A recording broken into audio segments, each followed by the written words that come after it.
Muchas gracias. Bueno, muchas gracias a todos ustedes por su presencia en este foro y sobre todo el agradecimiento y reconocimiento por la pertinencia de su convocatoria a la senadora Pilar Ortega Martínez, que ha puesto el tema como uno de los temas relevantes que tenemos que trabajar en la próxima, en el próximo periodo de sesiones. Creo que es importante señalar que,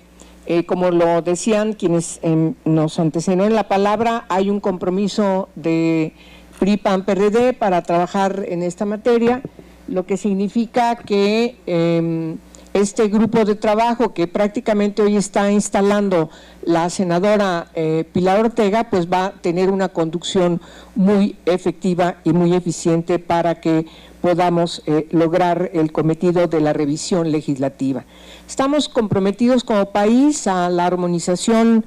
pues como ustedes saben, de la propia Convención de Palermo, que es la Convención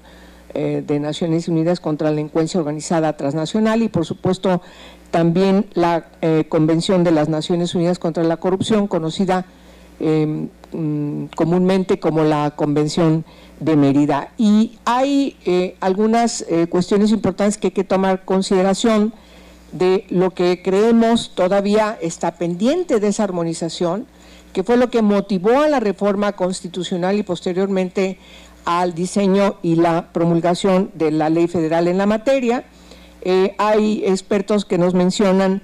por ejemplo, que solamente hemos instrumentado de los preceptos que plantea la Convención de Palermo, solo hemos instrumentado el 46% de estas medidas que se establecen en esta convención, y en el caso de la Convención de Mérida se esgrime que son alrededor del 23% de las medidas que los estados parte de estas dos convenciones estamos obligados a homologar, a armonizar en nuestro país. Y en ese sentido destaco 4 elementos importantes en las observaciones que se hacen a nuestro país respecto de la armonización a la que estamos obligados de estas convenciones. Una tiene que ver con lograr que haya una eficaz coordinación entre los órganos de inteligencia, la Secretaría de Hacienda, la Policía, las fiscalías y jueces, para que todas sus acciones estén dirigidas al desmantelamiento patrimonial de empresas criminales. Una segunda observación es que el combate y prevención real de la corrupción política se dé al más alto nivel, algo que se enfatiza no es así. Y una tercera tiene que ver con la necesaria coordinación, esta coordinación más amplia entre México y otros estados para incautar activos patrimoniales que están ligados a grupos criminales. Y una última tiene que ver con la Red Nacional de Prevención Social del Delito, que está en manos de organizaciones no gubernamentales. Es decir, hay una falta del Estado mexicano para la armonización de estas dos convenciones, y que al paso de los años de la aplicación de esta ley federal y también de las leyes estatales en los estados donde tienen una ley respectiva, por cierto es importante señalar que la Suprema Corte de Justicia de la Nación ha enfatizado que tienen facultad los estados, los congresos locales para legislar en la materia, pero aún así faltan alrededor de la mitad de estados de la República por tener una ley en la materia. Entonces, es necesario, me parece que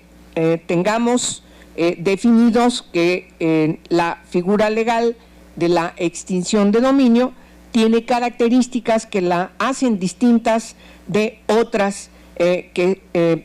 necesariamente se aplican de manera como sinónimos. Tales elementos tienen que ver con la incautación, requisa, apropiación, secuestro judicial, decomiso, retención, embargo o aseguramiento. De tal manera que tenemos que puntualizar, yo creo que la referencia que hizo el senador Zamora es importante respecto de cuáles deben ser los preceptos inscritos en la Constitución, que nos permita ciertamente no no limitar la aplicación de una legislación secundaria a partir de que está ya enmarcada en la Constitución el alcance, sino que sea una norma general, una norma abstracta que nos permita trabajar y actualizar y sobre todo tomar consideración de las buenas prácticas que se tienen en el propio país, aplicando algunas leyes locales, pero sobre todo también tomando consideración de la experiencia que tienen otros países, de tal manera que la presencia hoy de nuestros colegas de Colombia y de Guatemala es realmente importantísima, porque nos va a permitir tomar estas buenas prácticas, las buenas experiencias, para que México las pueda tomar en consideración. No quiero extenderme más, ustedes van a entrar a la etapa de los foros con las y los expertos y seguramente tendremos derivados de estas discusiones los elementos que necesitamos para la reforma. Si es necesario volver a tocar la Constitución, lo veremos, y si no, tendríamos que necesariamente hacer una revisión puntual a la ley federal, que esa sería un paso mucho más rápido. Ustedes saben que la Constitución no es fácil reformarla, sin embargo, si hay una voluntad política respecto de que los principales grupos parlamentarios logramos discutir y hacer los ajustes en la Constitución que sean necesarios para que esto pueda impactar de manera favorable a la discusión de la revisión de la ley federal y por supuesto también la homologación en el mismo sentido de las leyes locales, pues me parece que el país estaría respondiendo de manera eficiente a sus compromisos vinculantes con estos tratados que yo mencioné al principio, pero sobre todo para lograr el objetivo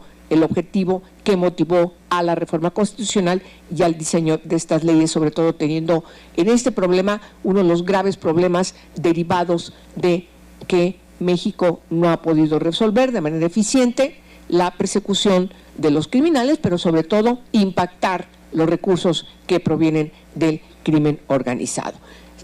Reitero su agradecimiento, senadora, y sin más, doy las gracias a usted por su invitación y estaremos coadyuvando en la medida de nuestro trabajo y posibilidades para que los resultados de estos foros ciertamente sean tomados en consideración como debe de ser en nuestro trabajo legislativo, sean tomados en consideración en la revisión de la legislación estructural y en su caso de la legislación federal. Muchas gracias a ustedes y bienvenidas y bienvenidos al Senado de la República.